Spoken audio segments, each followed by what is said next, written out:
আমাদের চট্টগ্রামের ট্র্যাডিশনাল খাবারের মধ্যে কালাভুনাটাই একটা অন্যতম।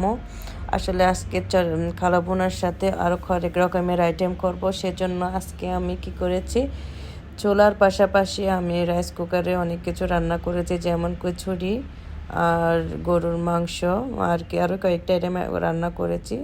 আসলে আমি একটা দুটো কাজ নিয়ে বসে থাকতে পারি না, কারণ হঠাৎ মেহমান আসলে কি করি, আমি সবগুলো এক এক জায়গায় সেট করে তারপর মেহমানদেরকেও মাঝে মধ্যে গল্প করার জন্য একটু সময় দিতে হয়, কারণ মানুষ একজন আসবে, আমার বাসায় গল্প করার মতন কেউ নাই, তো আমি কি করব।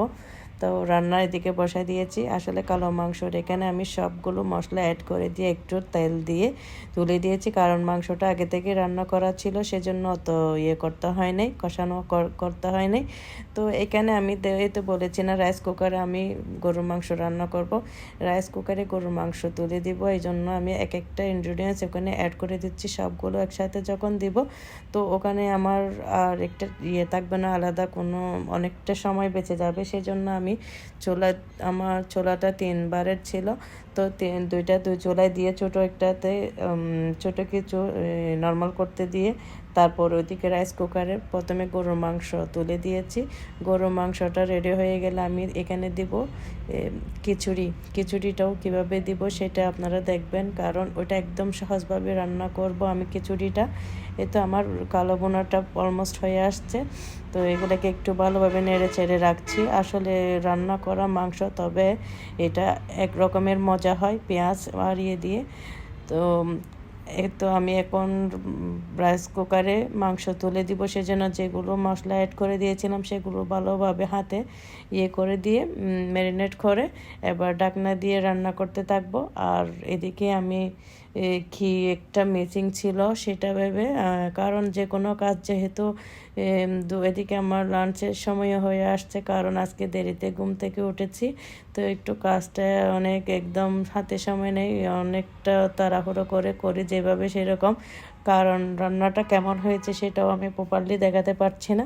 তো এদিকে আবার তুলে দিচ্ছে গরুর মাংসের হাড় গুড় দিয়ে একটু করে মূলা আর আলু দিয়ে একটু মিক্সড তরকারি রান্না করব। শীতকালে মূলা খেতে অনেক ভালো লাগে।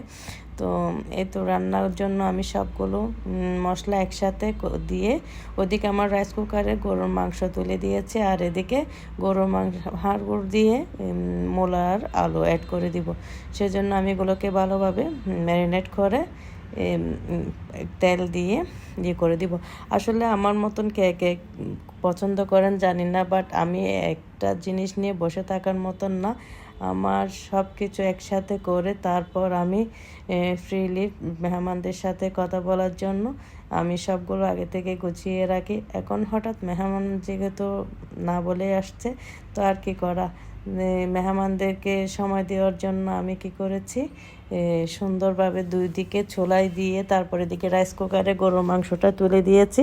গরুর মাংসটা অলমোস্ট হয়ে আসছে প্রায়, এটা যখন হয়ে যাবে সেখানে আমি খিচুড়িটাও তুলে দিই। আরেকটাতে আমার এটাতে 2টা পিসওয়ালা রাইস কুকার, একটা স্টিলের পাত্র আর একটা নন স্টিক ধরনের, তো ওইটাতে খিচুড়ি রান্না করব। তো এখন আমি এখানে গোটা আস্ত মশলা দিতে ভুলে গিয়েছিলাম, সেগুলো দিয়ে দিয়েছি, আর একটু সরিষার তেল, কারণ আমি গরুর মাংসতে সরিষার তেল ইউজ করি। যে কোনো গরুর মাংস যতবারই রান্না করি না কেন আমার সরিষার তেল দিতে হয়। আর এটা হচ্ছে আমার ব্লেন্ড করা মিক্স গরম মশলা, এটা আমি বিরিয়ানিতে আর খিচুড়িতে রান্না করার সময় দিই, আর এটা তো একটু দিতে হবে। তো আসলে আমার মাঝে মধ্যে আমি রাইস কুকারে অনেক সময় রান্না করি, কারণ রাইস কুকারে রান্না করলে নাকি অনেক ভালো লাগে, স্বাদটা অনেক ভালো লাগে সেজন্য। আর এদিকে আমি মূলা আর আলুর কেটে রেখেছিলাম, সেগুলো অ্যাড করে দিয়েছি। আর রাইস কুকারে রান্না করলে সেটা স্বাদ ভালো হয়, কারণ ওটার স্টিমের ভাবটা কিন্তু বাহিরে আসে না। এদিকে আমি খিচুড়ির জন্য নিয়ে নিয়েছি কী দিতে হবে। আজকে আসলে আমি মাখা খিচুড়ি রান্না করব। মাখা খিচুড়িটা কীরকম হয় সেটা একটু করলে বুঝতে পারবেন অনেক সুন্দর হয়। কিন্তু এখানে সবগুলো মশলা একসাথে অ্যাড করে দিয়ে আমরা আগে কষাই নিই, তাই এবার কষাচ্ছি না, এবার সুন্দরভাবে মেখে নিয়ে এটাকে বলে মাখা খিচুড়ি।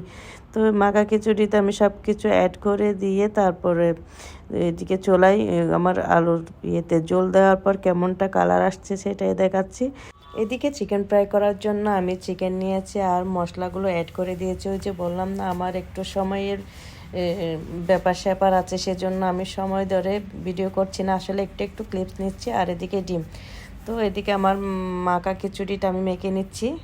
আসলে বলছিলাম না আমার হাতে সময় নেই, এখন লাঞ্চের সময় হয়ে গিয়েছে, তাই আমি তাড়াহুড়ো করে সব কিছু একসাথে দেখাচ্ছি একটু একটু করে। পুরোটা আমি দেখানোর চেষ্টা করতে পারি নাই, কারণ সময় স্বল্প, সেজন্য। এই তো আমার ভাত রেডি হয়ে গেছে। সবাই ভালো থাকবেন। আসসালামু আলাইকুম।